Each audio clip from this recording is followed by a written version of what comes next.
Estamos de volta para falarmos sobre mais um dos parâmetros intrínsecos de multiplicação de micro-organismos nos alimentos. Hoje vamos comentar um pouco a respeito do potencial de oxirredução. E o que seria o potencial de oxirredução de um alimento? Seria justamente essa facilidade com qual o substrato ganha ou perde elétrons. Quer dizer, se esse alimento, substrato, será reduzido ou oxidado. Mas por que eu tenho que saber isso?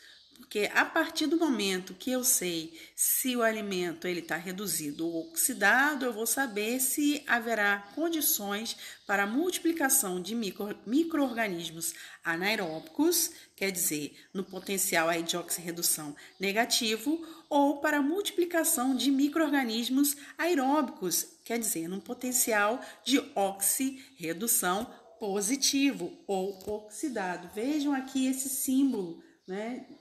Que é o E maiúsculo com H minúsculo, que representa, o potencial de oxirredução. Então, se um alimento ele ganha elétrons, ele passa a ser reduzido. E se ele perde elétrons, ele passa a ser oxidado. Isso vai estar relacionado direto justamente com essa multiplicação, capacidade de multiplicação de micro-organismos anaeróbicos ou aeróbicos, dependendo das condições de redução ou de oxidação desse alimento. Esse alimento também pode passar a ser oxidado quando se adiciona oxigênio a esse ambiente.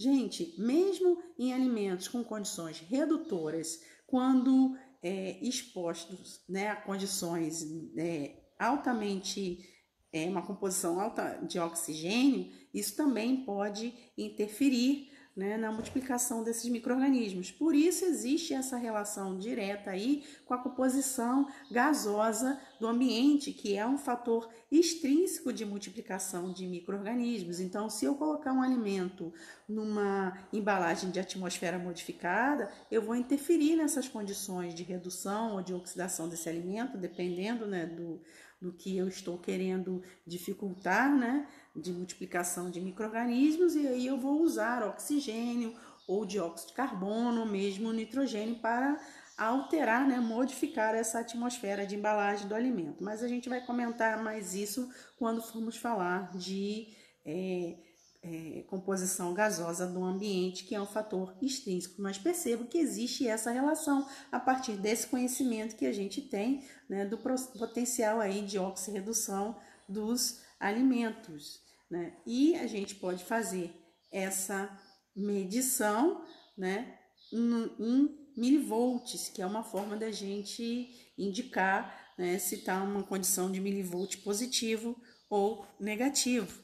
Então, se tratando de micro-organismos aeróbicos, eles vão ter maior facilidade de se multiplicar num substrato que perde elétron, quer dizer, que tem um potencial aí de oxirredução positivo, que é um ambiente que está oxidado. Então, ele vai se multiplicar aí numa condição de 350 a 500 milivolts, como a gente disse, a forma de fazer a medida aí de medição dessa transferência, de elétrons, seja perdendo ou ganhando. Já os micro-organismos anaeróbicos, eles vão ter, condições de se desenvolver num ambiente com potencial de oxirredução negativo aí em torno de menos 200 milivolts, quer dizer, um ambiente que está ganhando elétrons, gente? Lembra lá na química, o elétron, ele é, o símbolo lá, o E com negativo. E ainda existem os micro-organismos anaeróbicos facultativos que vão se desenvolver em ambientes de 100 a 350 milivolts de medição aí de transferência de elétrons. Então, a exemplo de aeróbicos, nós temos aí bacilos, e mesmo a maior parte dos fungos e leveduras que vão conseguir se multiplicar nesse ambiente. Já micro-organismos anaeróbicos, como Clostridio botulino, eles vão se multiplicar em ambientes com potencial de oxirredução negativo. Então, a gente tem que ter muito cuidado, né, quando se trabalhar com produtos em que vão ser envasados, seja em lata ou em vidro, principalmente se for alimentos que têm o quê? Baixa acidez, que vão possibilitar a multiplicação desse micro-organismo patogênico, né, que produz a toxina botulínica quando tem um ambiente favorável para a sua multiplicação. Então, os alimentos eles podem apresentar condições redutoras ou condições oxidantes. No caso das condições redutoras, vai ocorrer multiplicação de micro-organismos anaeróbicos, enquanto nas condições oxidantes, os micro-organismos aeróbicos é que vão conseguir se multiplicar. Então, exemplo aí das carnes, nós temos os grupamentos sulfidrilas, quer dizer, que vem, né, dos aminoácidos, da composição de aminoácidos dessas carnes. Com isso, né, vai ocorrer uma preponderância de micro-organismos que conseguem se multiplicar em condições de anaerobiose. Essas condições redutoras, elas também podem ser provocadas pela adição de componentes como ácido ascórbico. Com isso, né, dificultando, por exemplo, a multiplicação de micro-organismos aeróbicos. Já nas condições oxidantes, como por exemplo na carne moída, quando se faz o processo de homogeneização, as partículas, né, dessa carne elas vão ficar mais expostas ao oxigênio. Então, com isso, os micro-organismos aeróbicos é que vão ter mais facilidade para se multiplicar em ambientes como esses. Então, por exemplo, bactérias aeróbicas ou fungos vão ter mais facilidade, por exemplo, para se multiplicar nessa carne moída.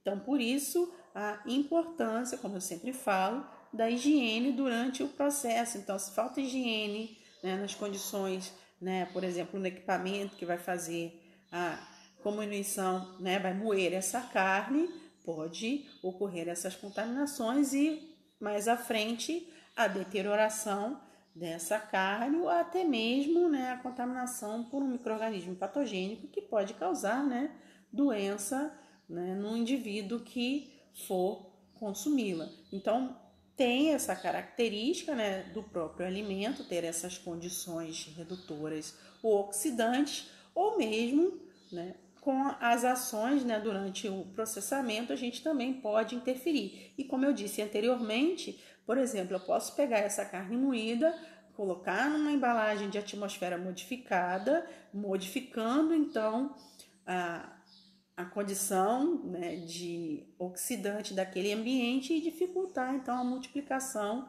desses micro-organismos que poderiam deteriorar a carne ou causar doenças. Então, o que a gente está vendo a partir, né, desses conhecimentos que a gente tem, por exemplo, aí de potencial de oxirredução, a gente pode trabalhar para dificultar, né, a multiplicação desses micro-organismos que poderiam alterar o alimento ou causar doença.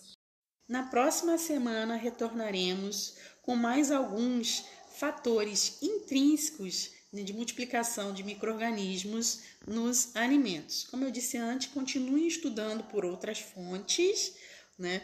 Vamos aí assimilando esses assuntos e agradeço mais uma vez pela atenção de todos. Até a próxima!